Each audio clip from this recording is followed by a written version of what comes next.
오늘 이 시간에는 파월 의장 발언의 영향은 주도주 논쟁에 대해서 카카오, 삼성전자, 현대차, 그리고 셀트리온과 바이오주. 자, 그럼 무엇을 알아볼 것인가? 첫 번째, 연준 파월 의장의 발언이 시장에 미치는 영향은? 두 번째, 외국인이 소극적으로 대응하는 이유. 세 번째, 순환 장세에서 주도주 장세로 언제?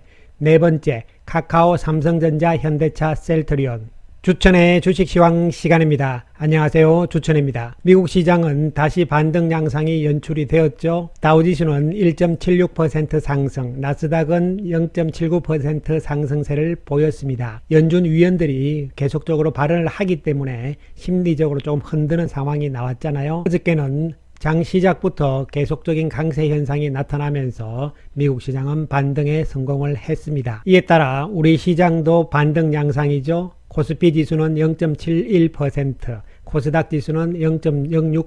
코스피 지수는 반등이 제대로 나오는 모습이었지만 코스닥 시장은 강보합 정도에 그치는 모습이 나타났습니다. 이는 수급적인 측면에서 외국인들이 거래소 시장에서는 3,100억 매수를 했지만 코스닥 시장에서는 1,900억 매도를 함으로 해서 강보합 정도에 그치는 상황이었습니다. 외국인들이 오늘 매도한 종목군들을 살펴보면 삼성전자, 네이버, 셀트리온, LG전자, SK하이닉스, 셀트리온 헬스케어 등을 많이 팔았고, 반면에 현대차, LG화학, 기아, 현대모비스, 키움증권, 그리고 카카오를 다시 매수하고 삼성 SDI 이렇게 들어가 있습니다. 따라서 외국인들이 오늘은 자동차와 2차전지 쪽, 그리고 기존의 카카오 쪽에 매수에 집중하는 모습이 나타났습니다. 현대차의 매수 규모가 1,000억대가 넘어가면서 눈에 띄는 모습이죠. 최근 외국인들이 하루는 샀다가 하루는 팔았다가 이러면서 소극적인 매매 패턴을 보여주고 있잖아요. 그 이유에 대해서는 잠시 후에 살펴보기로 하겠습니다. 오늘 밤 파월 의장의 발언이 있습니다. 상원 청문회에서, 내일은 하원에서 있습니다. 일단 먼저 상원에서 하기 때문에 오늘 내용이 중요할 것으로 판단이 되는데, 어저께는 윌리엄스 뉴욕 총재가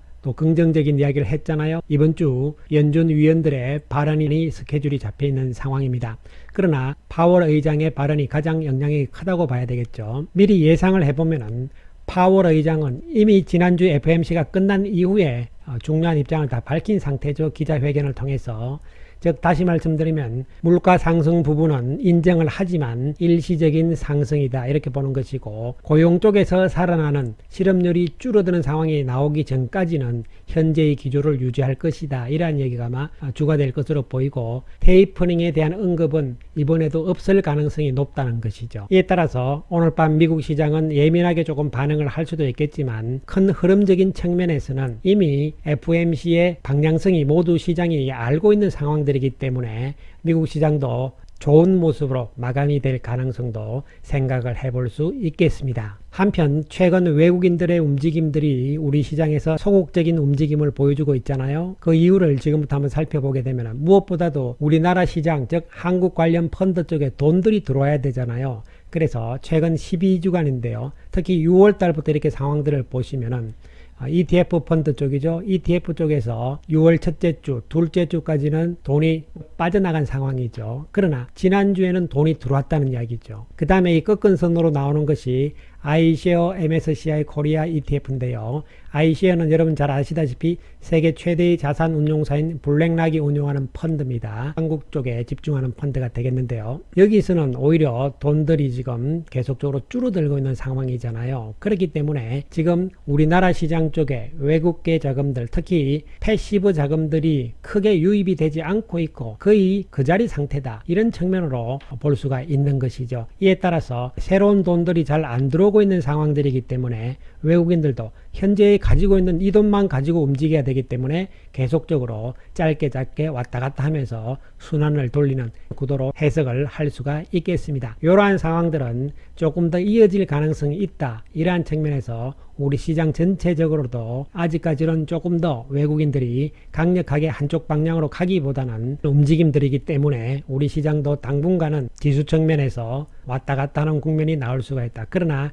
지수의 큰 흐름의 방향은 긍정적으로 볼 수가 있겠습니다. 시장에서는 앞으로 이 조정 과정이 끝나고 나서의 향후 주도주에 대한 논쟁들, 이야기들이 좀 나오고 있는 상황인데요. 사실 큰 의미는 없다고 봅니다. 왜냐하면 성장주의든 경기주의든 또 경기 정상화주의든 중요한 것은 실적 부분들이죠. 과연 앞으로 하반기 이후 또 앞으로 계속적으로 실적이 어느 쪽이 더 많이 좋아질 것이냐 이런 측면이잖아요. 큰 아웃라인에서는 경기 관련주라든가 경기 정상화 주식들은 기저효과 말고 본격적으로 실적이 좋아지느냐 마느냐에 따라서 종목이 옥석이 구분이 될 것으로 보이고, 또한 성장주 맥락도 같은 맥락으로 보셔야 되죠. 계속적으로 지속적으로 실적이 좋아질 것인가 이러한 측면에서 접근이 되겠는데, 그러나 큰 흐름으로 봤을 때는 성장주 쪽에서의 주도주 가능성이 계속적으로 높아 보이는 상황으로 판단을 해볼 수가 있겠습니다. 중요한 것은 이 기간 조정 과정 속에서 순환을 돌림으로 인해 가지고 주도주를 모색해 나가는 과정이라는 것이죠. 따라서 이러한 순환 장세 구도는 조금 더 이어지겠지만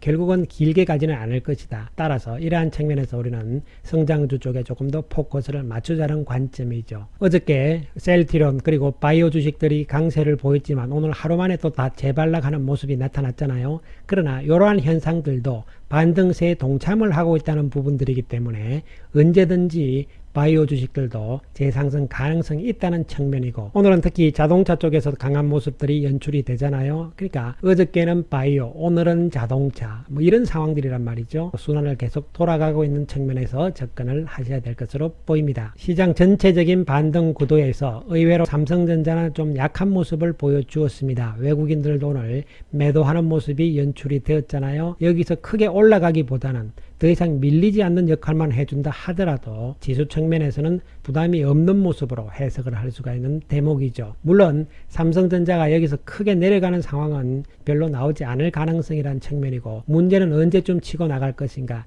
이것은 바로 외국인들 자금들이 패시브 자금들이 좀 유입이 될 수 있는 7월달로 넘어가게 되면은 상황은 달라질 가능성이 있지 않을까 판단을 해볼 수가 있겠습니다.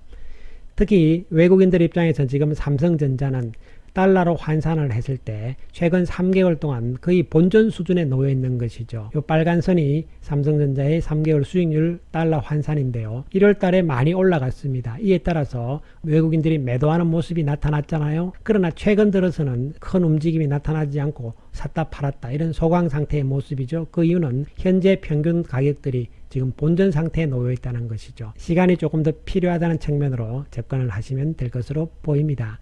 한편 현대차가 오늘 또 순환을 돌면서 강한 모습이잖아요. 외국인들 쪽에서 오늘 1000억을 넘게 사는 모습이죠. 최근 들어서 가장 많이 사는 모습이 연출이 되었습니다. 공매도 조금 늘었지만 큰 영향은 없을 것으로 보이고요. 저점을 계속 높여나가는 과정이기 때문에 추세적으로는 긍정적인 모습으로 해석이 될 수 있는 부분입니다. 자동차 쪽이 생산의 차질이 반도체 때문에 있었지만 앞으로의 신차 판매가 분기별로 증가할 수 있다는 측면이 실적 측면에서는 중요한 요인이 될 것으로 보이고, 또한 수소차 이야기들도 있잖아요. 이러한 측면에서 현대차도 접근을 할 필요성이 있다고 보입니다. 한편 카카오는 전일 주춤하는 모습을 보이다가 오늘 2.58% 상승세를 보여주면서 힘을 보여주고 있습니다. 외국인들이 오늘은 매수로 바뀌는 모습, 어제보다는 공매도가 줄어들긴 했지만 최근 공매도 규모는 만만치 않은 상황으로 볼 수가 있는 것이죠. 따라서 언제든지 조정은 단기적으로 나올 수가 있어요. 그러나 추세를 이탈하는 그러한 모습은 아닐 것으로 예상을 해볼 수가 있고, 네이버가 지금 카카오를 따라가다가 오늘은 크게 밀리는 모습이잖아요. 외국인들 매도가 573억이 있는 상황이죠. 네이버도 앞에 고점에 걸린 상황이기 때문에 단기적인 조정은 나올 것으로 예상이 됩니다. LG화학은 바닥권에서 이제 일어나는 모습이 나타나죠. LG화학, 삼성 SDI도 충분한 조정 과정과 기간 조정을 거쳤기 때문에 여기서는 큰 부담 없는 상황이라고 볼 수가 있고, 셀트리온 어저께 강세 모습을 보이고 오늘 또 밀리는 상황들이 나왔잖아요. 그렇다 해서 과연 또 어제 하루 오르고 이제 끝난 것이냐 이런 측면으로 볼 필요성은 없다는 것이죠. 왜냐하면 레키로나주의 변이 바이러스에 대한 모멘텀은 살아있는 측면으로 해석을 할 수 있는 것이죠. 셀트리온에 대한 구체적인 내용은 오늘자 셀트리온 분석 영상을 보시기 바라겠습니다. 시장은 큰 아웃라인으로 우리가 살펴보게 되면 이제 1분기, 2분기가 다 지나간 상황들이잖아요. 1분기에서 시장이 조정 양상이 나왔습니다. 물가가 올라가고 금리가 올라가면서 기업 실적들이 못 따라간 상황이었죠. 그러나 2분기에 들어서면서 시장이 상승세로 지금 가고 있는 상황이죠. 기업들의 실적이 물가와 금리의 상승에도 불구하고 좋아진다는 측면이기 때문에 추세적인 상승세가 나오고 있고, 하반기에도 상승세는 지속될 가능성이 있다는 측면에서 접근을 해나가 주시기 바라겠습니다. 따라서 단기적인 측면에서는 시장 전체가 속도 조절의 의미로서의 움직임, 조정의 움직임은 나올 수가 있겠지만 큰 아웃라인에서는 긍정적인 측면으로 접근이 필요해 보입니다. 주도주 맥락군들은 성장주 쪽에 놓여있다는 측면이고 이러한 과정들이 아직까지는 눈에 보이지 않고 있지만 성장주 쪽의 주도주들의 순환이 계속 돌고 있다는 측면은 차기에 주도주 맥락이 성장주일 가능성이 높다는 측면을 보여주는 대목으로 해석을 할 수가 있겠습니다. 셀트리온에 대한 구체적인 내용은 오늘자 셀트리온 영상을 보시기 바라겠습니다. 감사합니다.